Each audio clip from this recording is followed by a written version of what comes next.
manawa e tālika irihia. Whānau whānau hara mai te toki haumie. Uie taiki. Te atua,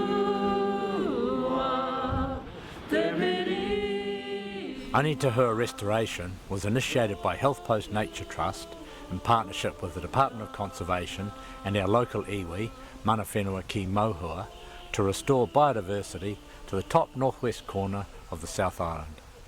With sea on either side and a diverse range of habitats, this landscape was once the breeding ground of many bird species that are now threatened. HealthPost Nature Trust created the 3-hectare WHARARIKI eco-sanctuary inside a predator-proof fence. For these really niche ecosystems, it's difficult for us to be able to get the resource and effort to really make a significant change here. But then with a company like HealthPost coming along and say, hey, we're keen to get behind this. Essentially, it's to do with a love and arawa for the land and for caring for the land and for the species and placing them above any pecuniary interest that we can make out of it. And partnership is the only way to do it. We're hoping to reintroduce nesting shearwaters. So we're planting around artificial seabird burrows with tussocks and a range of native species to provide a really nice habitat for those birds. So out here on Cape Farewell today, we're putting in around 1,400 trees. They're all eco-sourced local trees.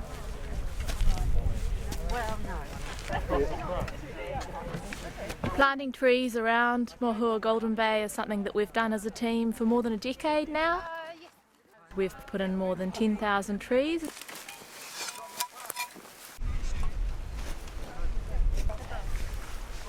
Also with the Trust, they're low impact on the environment. We don't use sprays, we avoid using toxins. We're just trying to work with what we've got and go gently on the planet. We've established 8 trapping lines to protect tiny remnant populations of burrowing seabirds. We're trapping the WHARARIKI wetlands in preparation for the reintroduction of the native brown teal, which is also threatened.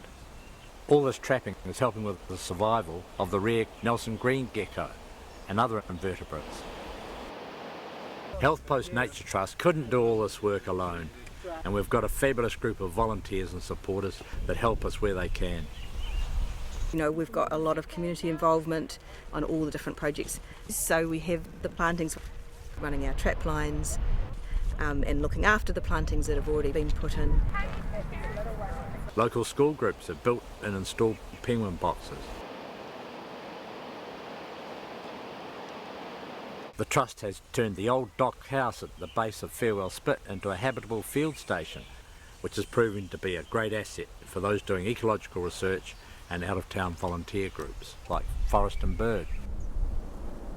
An exciting recent development is the decision of Predator-Free 2050 to finance a feasibility study into the eradication of predators entirely from the tip of Farewell Spit right down to the base of Pakawa Forest, about 12,000 hectares.